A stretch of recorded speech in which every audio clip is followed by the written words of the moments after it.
بسم اللہ الرحمن الرحیم۔ السلام علیکم۔ عزیز دوستو، اعلان نبوت سے قبل حضور صلی اللہ علیہ وآلہ وسلم تجارت کی غرض سے عرب اور عرب کے باہر دوسرے ملکوں میں سفر کرنے کے عادی تھے۔ آپ صلی اللہ علیہ وآلہ وسلم نے شام، بصرہ، یمن اور بحرین کا کئی مرتبہ سفر کیا تھا، جہاں مختلف بازار قائم تھے۔ نبوت کے بعد جب ایک دفعہ بحرین سے عبد القیس کا وفد حضور صلی اللہ علیہ وآلہ وسلم کے پاس آیا تو آپ نے بحرین کے ایک ایک مقام کا نام لے کر وہاں کا حال احوال پوچھا۔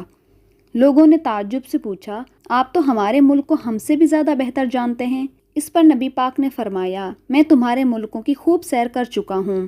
روایتوں میں آتا ہے حضور صلی اللہ علیہ وآلہ وسلم نے اپنے چچا زبیر اور عباس کے ساتھ بھی یمن کا سفر کیا تھا، اور یہ ایک کاروباری سفر تھا۔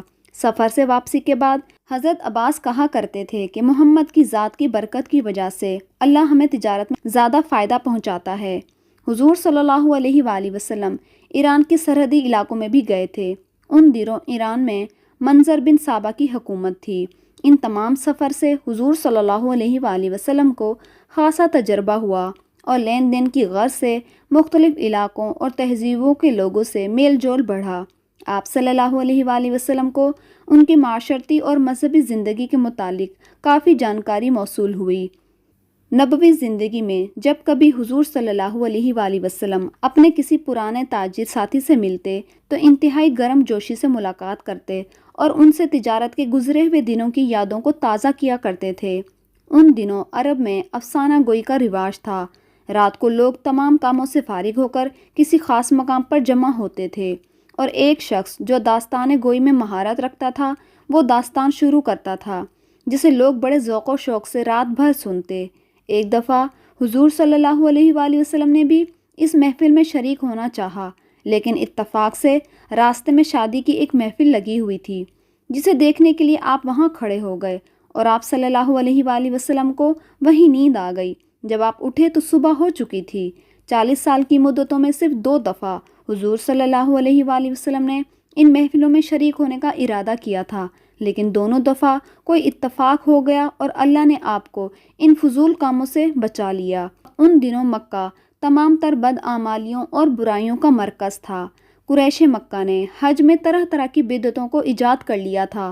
مرد ننگے ہو کر کعبہ شریف کا طواف کیا کرتے تھے، جبکہ عورتیں بھی نیم برہنہ حالت میں کعبہ کے گرد چکر لگایا کرتی تھیں۔ لوگوں نے کعبہ کے گرد 360 بت رکھے ہوئے تھے۔ کہیں لات کی پوجا ہوتی تھی، کہیں عزا کی، تو کہیں اصاف اور نائلہ کی۔ یہ وہ پتھر تھے جن کو لوگوں نے خدا کا درجہ دے رکھا تھا۔ کفر ہر طرف غالب آ چکا تھا۔ کہیں بتوں کے آگے قربانیاں کی جاتی تھیں، اور کہیں مجاور اور پجاری لوگ نذرانے وصول کر کے اپنی جیبوں کو بھرتے تھے۔ حضور صلی اللہ علیہ وآلہ وسلم اہل مکہ کے ان اعمال سے بہت غمزدہ رہتے اور انہیں جاہلیت اور گمراہی میں دیکھ کر کراہت محسوس کرتے تھے۔ یہی وجہ تھی کہ آپ صلی اللہ علیہ وآلہ وسلم کو حج اور طواف، قیام اور منی کے لیے کئی بار کہا گیا، لیکن حضور ان لوگوں کی خرافات کی وجہ سے صاف صاف انکار کر دیتے تھے۔ نبی پاک صلی اللہ علیہ وآلہ وسلم نے اپنی جوانی کے دنوں میں اعلان نبوت سے قبل کبھی کسی بت کے آگے سر نہیں جھکایا، اور نہ ہی قریش کے کسی جاہلیت کی رسم و رواج میں۔ ان دنوں مکہ کا یہ حال تھا کہ کہیں شراب کی محفلیں، کہیں رقص کی، کہیں جوا اور کہیں شور و غل اور کہیں بدکاریوں کی محفلیں رات بھر ماحول کو گرم کیے ہوئے ہوتی تھیں۔ مگر اس فحش ماحول میں حضور صلی اللہ علیہ وآلہ وسلم نے کبھی کوئی دلچسپی نہیں لی تھی۔ آپ صلی اللہ علیہ وآلہ وسلم کبھی شراب خانے کے قریب سے بھی نہیں گزرے تھے۔ مکہ کے رؤسا اور عمرہ حیران تھے کہ یہ کیسا نوجوان ہے جو دوسرے لوگوں سے بالکل مختلف ہے، جسے نہ شراب سے اور نہ ہی شباب سے کوئی سروکار ہے۔ مکہ کے قبا خانے میں لونڈیاں اور کنیزیں ہر وقت موجود ہوتی تھیں اور لوگوں کو دعوت نظارہ دیتی اور انہیں اپنی طرف مائل کرتی تھیں، مگر یہ ہاشمی نوجوان ان کی طرف ایک نظر اٹھا کر بھی نہیں دیکھتا تھا اور بے پرواہی سے اپنے معاملات میں مصروف رہتے۔ حضور کا دامن شبنم کی طرح پاکیزہ تھا۔ آپ مکہ کے اس فحش ماحول میں بھی ایک نکھری ہوئی چاندی کی طرح تھے، جس کی پاک بازی کی لوگ قسمیں کھایا کرتے تھے۔ خود حضور صلی اللہ علیہ وآلہ وسلم نے بھی فرمایا، مجھے جوانی میں کبھی عیش پرستی اور بدکاری کی ہمت نہیں پڑی، بلکہ میرے رب نے مجھے ان تمام برائیوں سے ہمیشہ محفوظ رکھا جو جاہلیت کے زمانے میں مکہ کے نوجوانوں میں عام تھی۔ دوستی زندگی کی اہم ضرورت ہوتی ہے۔ سچا اور مخلص دوست کسی دولت سے کم نہیں ہوتا۔ حضور پاک صلی اللہ علیہ وآلہ وسلم بھی دوستوں سے مستثنیٰ نہیں تھے۔ حضور کے تمام تر دوست پاکیزہ اخلاق، بلند کردار کے مالک تھے۔ ان میں سب سے قریبی دوست حضرت ابوبکر صدیق تھے، جو حضور کے جگری دوست تھے اور برسوں تک آپ کے شریک صحبت بھی رہے۔ حضرت خدیجہ کے چچیرے بھائی حکیم بن حزن، جو قریش کے نہایت بہت ہی معزز رئیس تھے، وہ بھی آپ صلی اللہ علیہ وآلہ وسلم کے خاص احباب میں شامل تھے۔ اسی طرح حضرت زماد بن ثعلبہ بھی تھے، آپ صلی اللہ علیہ وآلہ وسلم کی خاص ساتھی تھے۔ اکثر فرصت کے اوقات میں حضور صلی اللہ علیہ وآلہ وسلم اپنے دوستوں کے ساتھ سیر کے لیے جاتے، تیر اندازی کرتے، گھڑ سواری کے مقابلے کرتے، کشتیوں سے لطف اندوز ہوتے، سیر و سیاحت کی باتیں کرتے، لیکن ان کی صحبتوں میں کبھی بے تکی باتیں، بے حیائی کی باتیں نہیں ہوتی تھیں، اور نہ ہی حضور صلی اللہ علیہ وآلہ وسلم کے دوستوں میں مکہ کا کوئی شریر یا بدکار شخص شامل نہیں تھا۔ جب حضور صلی اللہ علیہ وآلہ وسلم کی عمر مبارک 35 برس ہوئی تو مکہ میں زبردست سیلاب آیا اور پانی کے تیز دھاروں نے خانہ کعبہ کی دیواروں کو گرا دیا۔ لہذا قریش مکہ نے کعبہ شریف کو دوبارہ مرمت کی اور سرداروں کے مشورے سے مکہ کے تمام قبیلوں نے علیحدہ علیحدہ پتھر جمع کیے اور اس طرح کعبہ کی تعمیر مکمل ہوئی۔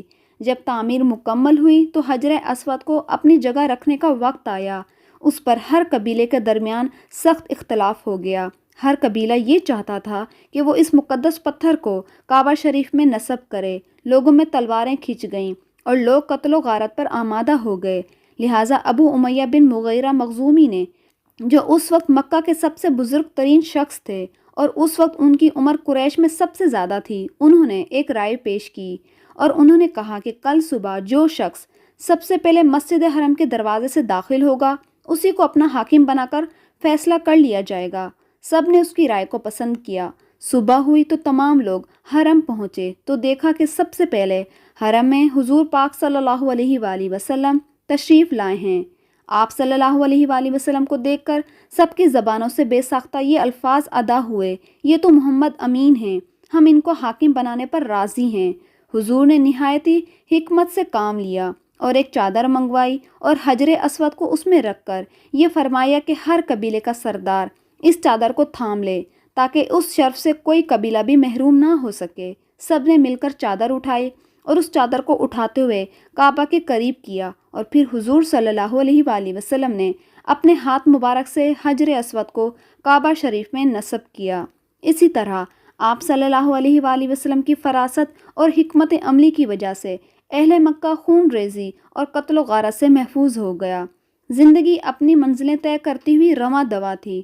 حضور صلی اللہ علیہ وآلہ وسلم کی عمر مبارک 37 برس ہو گئی۔ ان دنوں مکہ میں ایک شدید قحط پڑا، خشک سالی سے فصلیں برباد ہو گئیں، لوگ اناج کے لیے ترسنے لگے، چارہ سوکھ گیا، جانور اور چوپائے بھوک سے مرنے لگے، لوگوں کا فاقے سے برا حال تھا، بازاروں میں چیزوں کی قیمت آسمان کو چھونے لگی تھی۔ ان غربت اور پریشانی کے دنوں میں حضور صلی اللہ علیہ وآلہ وسلم کے گھر کا دروازہ ہر شخص کے لیے کھلا تھا۔ آپ صلی اللہ علیہ وآلہ وسلم کی فراخ دلی اور دیا دلی اور سخاوت میں کوئی کمی نہ ہوئی۔ حضور صلی اللہ علیہ وآلہ وسلم روز بھوکھوں کو کھانا کھلاتے، محتاجوں کی مدد کرتے اور بیرونی علاقوں سے غلہ منگوا کر غریبوں میں مفت تقسیم کرتے۔ اس نیک کام میں آپ صلی اللہ علیہ وآلہ وسلم کی زوجہ حضرت خدیجہ بھی آپ کا ساتھ دیتی تھیں، اور اس دریا دلی کی وجہ سے بے شمار غریب اور مفلس لوگ موت کے منہ میں جانے سے بچ گئے۔ اس قحط کی وجہ سے حضور صلی اللہ علیہ وآلہ وسلم کے چچا ابو طالب بہت پریشان تھے۔ ان کی مالی حالت بہت کمزور ہو چکی تھی۔ ابو طالب کی کئی اولادیں تھیں جن کی کفالت کی ذمہ داری سنبھالنا مشکل ہو رہا تھا۔ حضور صلی اللہ علیہ وآلہ وسلم کو اپنے عزیز چچا کی یہ حالت دیکھ کر بے حد دکھ ہوا، لہٰذا آپ صلی اللہ علیہ وآلہ وسلم حضرت ابو طالب کے پاس گئے، اپنے چچا سے درخواست کی کہ وہ آپ کے بیٹے علی کو اپنی کفالت میں لینا چاہتے ہیں تاکہ ابو طالب کا بوجھ کم ہو جائے اور پریشانیوں میں کچھ کمی آ جائے۔ اس طرح علی ابن طالب حضور صلی اللہ علیہ وآلہ وسلم کے گھر آ گئے اور علی کی پرورش حضور کے سائے رحمت میں ہونے لگی۔ امید ہے کہ آپ کو یہ ویڈیو پسند آئی ہوگی۔ پسند آنے کی صورت میں ویڈیو کو لائک، چینل کو سبسکرائب کریں۔